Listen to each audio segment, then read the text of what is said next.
രാഷ്ട്രീയ കേരളം ഉറ്റുനോക്കുന്ന ഉപതെരഞ്ഞെടുപ്പ് ഫലം നാളെ. വയനാട്, പാലക്കാട്, ചേലക്കര മണ്ഡലങ്ങളിൽ അവസാനവട്ട കണക്കുകൂട്ടലിലാണ് മുന്നണികൾ.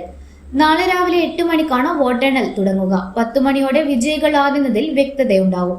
പാലക്കാട് പിടിച്ചെടുക്കാമെന്ന കണക്കുകൂട്ടലിലാണ് NDA LDF മുന്നണികൾ. എന്നാൽ ഭരണവിരുദ്ധ വികാരമുണ്ടെന്ന് വിശ്വസിക്കുന്ന UDF സമകാലിക രാഷ്ട്രീയ വിവാദങ്ങളുടെ പശ്ചാത്തലത്തിൽ 3 മണ്ഡലങ്ങളിലും ജയിക്കാനാകുമെന്ന ആത്മവിശ്വാസത്തിലാണ്. നാടിളക്കി പ്രചാരണം നടത്തിയിട്ടും കഴിഞ്ഞ തവണത്തേക്കാൾ പോളിംഗ് കുറഞ്ഞത് 3 മുന്നണികളെയും ആശങ്കപ്പെടുത്തുന്നുണ്ട്. സിറ്റിംഗ് സീറ്റായ ചേലക്കര നിലനിർത്താൻ കഴിയുമെന്നും പാലക്കാട്ട് നിലവിലെ 3ാം സ്ഥാനത്ത് നിന്ന് മുന്നോട്ട് വരുമെന്നുമുള്ള പ്രതീക്ഷയിലാണ് LDF.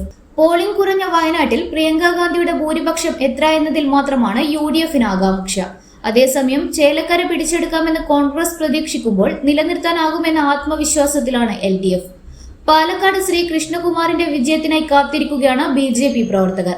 തങ്ങളുടെ വോട്ടുകളെല്ലാം കൃത്യമായി പെട്ടിയിലാക്കിയിട്ടുണ്ടെന്നാണ് മുന്നണികളുടെ കണക്കുനിരത്തിയുള്ള അവകാശവാദം. അതേസമയം മഹാരാഷ്ട്ര, ജാർഖണ്ഡ് നിയമസഭാ തെരഞ്ഞെടുപ്പ് ഫലവും നാളെ പുറത്തുവരും. മഹാരാഷ്ട്രയിൽ 288 നിയമസഭാ മണ്ഡലങ്ങളും ജാർഖണ്ഡിൽ 81 മണ്ഡലങ്ങളുമാണുള്ളത്.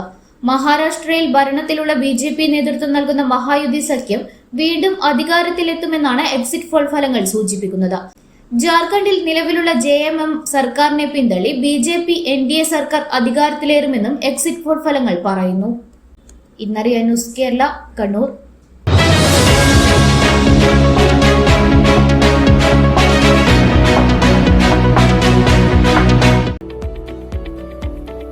കണ്ണൂരിൽ 45 വർഷത്തെ സേവന പാരമ്പര്യം കുഞ്ഞപ്പ ട്രേഡേഴ്സിന് സ്വന്തം. കണ്ണൂർ സ്റ്റേഡിയം കോംപ്ലക്സിൽ പെയിന്റ് വിപണന രംഗത്തെ വിശ്വസ്ത സ്ഥാപനം. Asian paints, Berger, MRF, IndiGo, Shalimar, സ്നോസം എന്നീ കമ്പനികളുടെ അംഗീകൃത വിപണനക്കാർ.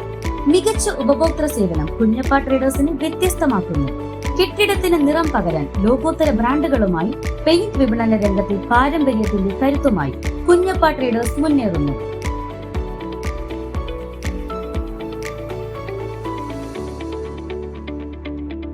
Kunjappa traders, stadium complex, Kannur. Phone 9383 462 422.